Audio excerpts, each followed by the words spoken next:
क्या आप जानते हैं कि नमरूद कौन था और इसकी मौत कैसे हुई? अगर नहीं जानते तो हमारे चैनल को सब्सक्राइब कर लें। आज हम आपको बताएंगे नमरूद के बारे में। हजरत इब्राहिम अलैहिस्सलाम के दौर में बाबिल का बादशाह नमरूद था। वो एक बुत परस्त इंसान था और उसकी सल्तनत में बुत परस्ती राज थी। इस जमाने के काहनों ने ये पेशन गोई की थी कि अनकरीब एक लड़का पैदा होगा जिसका नाम इब्राहिम होगा, जो बुत परस्ती का मुकाबला और नमरूद की सल्तनत को खत्म कर देगा। नमरूद ने इब्राहिम अलैहिस्सलाम के खौफ से तमाम नौमौलूद बच्चों को कत्ल करने का हुक्म दिया। इन तमाम सख्तियों के बावजूद हजरत इब्राहिम अलैहिस्सलाम पैदा हुए। जब हजरत इब्राहिम अलैहिस्सलाम पैदा होने वाले थे तो इनकी वालिदा शहर से बाहर चली गई और एक गार में बच्चा पैदा करने के बाद गार का दरवाजा बंद करके शहर वापस आ गई। आपकी वालिदा हर रोज अपने बच्चे को दूध देने के लिए मख्फियाना तौर पर वहाँ जाया करती थी। नमरूद चूँकि बुत परस्त था और उसने अपनी सल्तनत में बुत परस्ती को राज किया हुआ था। जब हजरत इब्राहिम अलैहिस्सलाम ने तौहीद की दावत देना शुरू की तो इसने हजरत इब्राहिम अलैहिस्सलाम की मुखालफत की। नमरूद का महल मुख्तलिफ कीमती पत्थरों के बनाए हुए कीमती बुतों से भरा हुआ था। नमरूद बुतों की पूजा करने के साथ साथ खुद भी खुदाई का दावा करता था।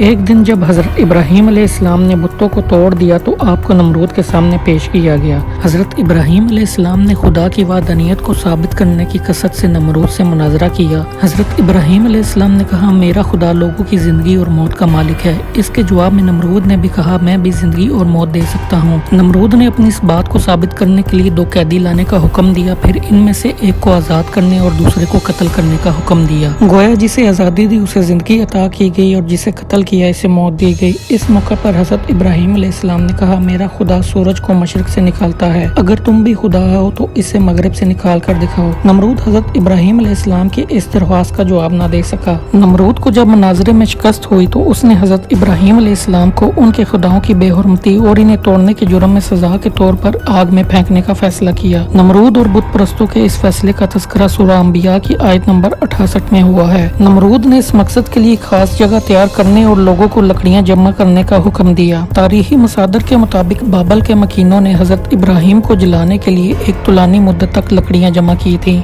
जब लकड़ियों को आग लगा दी गई तो इसकी हरारत इतनी ज्यादा थी कि कोई भी इसके करीब नहीं जा सकता था। इसी बिना पर हजरत इब्राहिम अलैहिस्सलाम को इस आग में फेंकने के लिए मंजनीक का इस्तेमाल करना पड़ा। कुरान के मुताबिक जब हजरत इब्राहिम को आग में फेंका गया तो खुदा की तरफ से आग को ठंडा होने और हजरत इब्राहिम को ना जलाने का हुक्म मिला। यूं आग हजरत इब्राहिम अलैहिस्सलाम के लिए कोई नुकसान नहीं पहुंचा सकी। इस वाक़या के चंद दिन बाद जब नमरूद का इस जगह से गुजर हुआ तो उस वक्त आग के शोले बुलंद थे, लेकिन उस वक्त उसको तअज्जुब हुआ जब उसने देखा कि हजरत इब्राहिम अलैहिस्सलाम आग के शोलों के दरमियान सही और सालम बैठे हुए हैं। उसने हजरत इब्राहिम अलैहिस्सलाम को नजदीक से देखने के लिए एक बुलंदो बाला मीनार तैयार करने का हुक्म दिया ताकि इसके ऊपर जाकर आग के शोले के दरमियान हजरत इब्राहिम अलैहिस्सलाम को देखा जा सके। जब नमरूद को यकीन हुआ कि आग ने हजरत इब्राहिम अलैहिस्सलाम को नुकसान नहीं पहुंचाया, उस वक्त उसने हजरत इब्राहिम अलैहिस्सलाम से कहा कि तुम्हारा खुदा बहुत बड़ा है जिसने तुझे आग से महफूज रखा है। अब क्या आप आग के शोलों के दरमियान से बाहर आ सकते हो? हजरत इब्राहिम अलैहिस्सलाम ने कहा, क्यों नहीं, मैं बाहर आ सकता हूँ। नमरूद ने दोबारा कहा,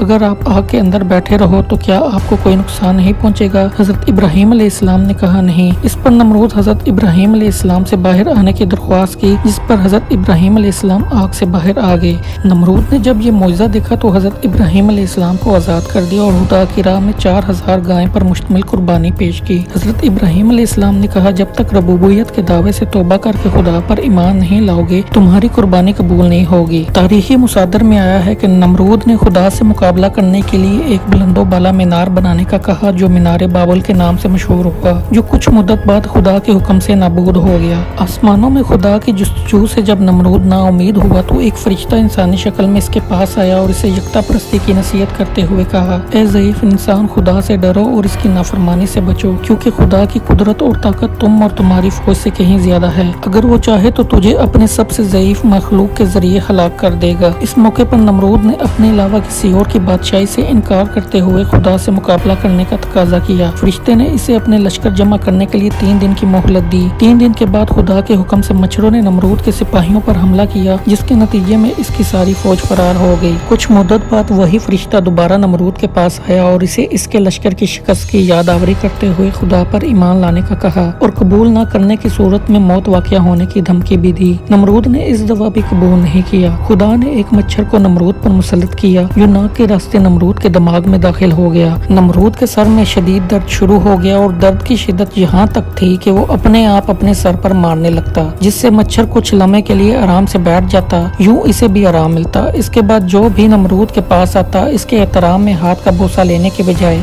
इसे रामो सुकून देने की खातिर इसके सर पर कई बार रसीद करता था। तारीखी मसादर के मुताबिक ये हालत 40 साल तक जारी रही। इसके बाद नमरूद दुनिया से चल बसा। नाज़रीनों कराम, ये थी आज की वीडियो और वाकया। अगर आपको हमारी ये वीडियो पसंद आई हो तो चैनल को सब्सक्राइब करें, लाइक करें, कमेंट करें। मिलते हैं अगली वीडियो में। अल्लाह हाफिज।